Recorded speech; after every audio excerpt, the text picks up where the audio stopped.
Well, we're down at the very end of the farm, and the very end, the last little greenhouse there, and we are putting new plastic on. Oh, wind's got us again this year. Every year it happens, and this will be the last large piece we have to put on.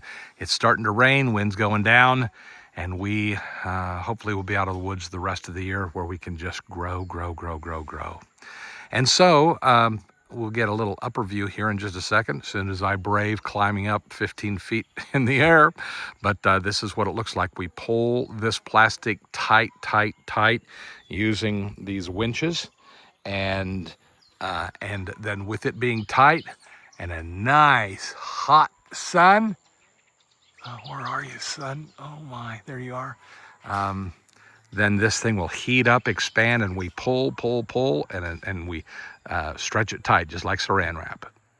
And here we are at the top, as you can see, brand new plastic going down. Oh man, that's hot. Those poor guys up here working hard.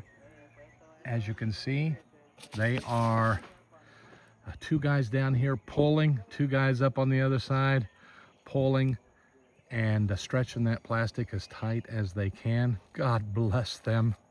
It's hot up here. And of course, we just put down new canal. It may not look new because it rained, left a little staining there, but that's all new canal, all painted. And here we go. That's what it looks like. This will be the last one. And of course, as soon as they're done, then they will reinstall the Maya netting along the top that allows the airflow to leave, that hot air to leave the top of the greenhouse. So here we are.